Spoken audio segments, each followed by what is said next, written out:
स्वागत है आपका मेरी इस वीडियो में। आज हम इस वीडियो में ज्वार और भाटा के बारे में बात करेंगे। ज्वार और भाटा आखिरकार कहते किसे हैं? इससे पहले हमें यह जान लेना जरूरी होता है कि गुरुत्वाकर्षण शक्ति क्या होती है, ग्रेविटेशनल फोर्स क्या होता है।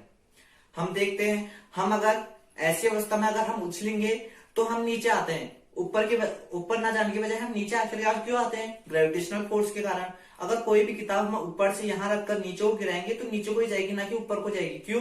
क्योंकि हमारी जमीन पे क्या लग रहा है? ग्रेविटेशनल फोर्स लग रहा है। तो वही ग्रेविटेशनल फोर्स सूर्य और चंद्रमा पर भी लगता है।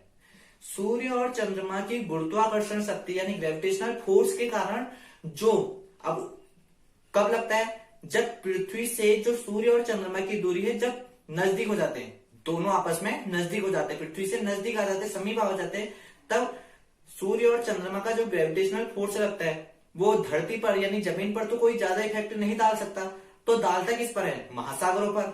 जो महासागरों का पानी है सूर्य चंद्रमा की गुरुत्वाकर्षण शक्ति के कारण ऊपर की ओर उठता है। कहां की ओर उठता है? ऊपर की ओर उठता है। ऊपर की ओर उठने को ही हम क्या कहते हैं? ज्वार। यानी कि सूर्य और चंद्रमा की गुरुत्वाकर्षण शक्ति के कारण महासागरों का पानी का ऊपर आना ही ज्वार कहलाता है, और ऊपर जाके जब वो नीचे को गिरता है, नीचे की ओर गिरना ही भाटा कहलाता है। तो ये हमारी सटीक डेफिनेशन भी हो जाती है ज्वार और भाटा की। ये होता है हमारा ज्वार और भाटा। अब देखते हैं हम जो ज्वार और भाटा है किस तरीके से आता तो है, और इसके होते हैं हमारे दो प्रकार। एक होता है उच्च ज्वार और एक होता है निम्न ज्वार। उच्च ज्वार कब होता है? जब सूर्य चंद्रमा और पृथ्वी तीनों एक ही सीध में आ जाते हैं तब उच्च ज्वार उत्पन्न होता है। और निम्न ज्वार जब सूर्य चंद्रमा और पृथ्वी की जो अवस्था है समकोणीय अवस्था हो जाती है तब निम्न ज्वार उत्पन्न होता है। तो ये हो गया हमारी ज्वार। और सबसे महत्वपूर्ण प्रश्न जीके में भी पूछा जाता है, कई कॉम्पिटिटिव एग्जाम में भी, कि सबसे ऊंचा ज्वार कहाँ आता है? तो वह है कनाडा की खाड़ी में। 16.3 मीटर का, लगभग 53 फीट का जो ज्वार उत्पन्न होता है। कहां पर? कनाडा की खाड़ी पर। अब जो प्राकृतिक ये चीजें हैं इससे कहीं ना कहीं हमें भी लाभ होता है।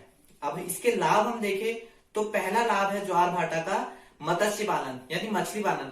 मैंने कहा ज्वार आता है तब समुद्र का पानी ऊपर की ओर उठता है, तो जो मछलियां होती है वो किनारे किनारे को आ जाती है, जिससे कि जो मछली व्यापारी है उनको आसानी से मछली पकड़ने में भी बहुत ही सहायता मिलती है। दूसरा इसका जो महत्वपूर्ण जो लाभ है वो है मत्स्य पालन के अलावा नौ परिवहन में, यानी कि जो समुद्री यात्राएं होती है उसमें क्या होता है? बंदरगाह तक कैसे न कैसे करके पहुंचना होता है व्यापारिक उद्देश्य से। तो जब ज्वार भाटा आता है तो तट क्षेत्र में जो किनारे किनारे का क्षेत्र होता है वहां पर भी पानी अधिक आ जाता है, जिससे बंदरगाह तक पहुंचना बड़ा ही आसान कार्य हो जाता है। ये हो गया हमारा तीसरा लाभ। चौथा लाभ, जो तीसरा लाभ होता है जो मौसम है।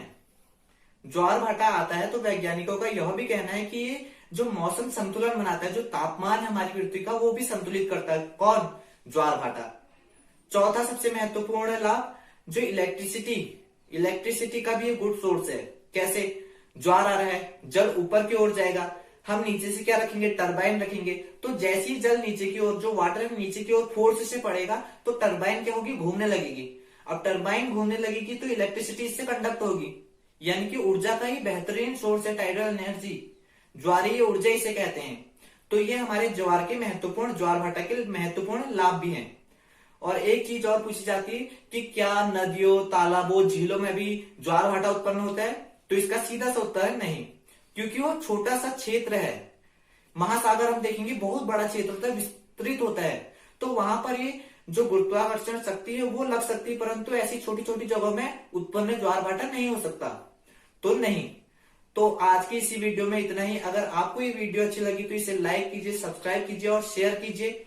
इसे सब्सक्राइब आप इसलिए कीजिए क्योंकि आपको जीके और कॉम्पिटिटिव एग्जाम के लिए तैयारी यहाँ पर मिलते रहेगी।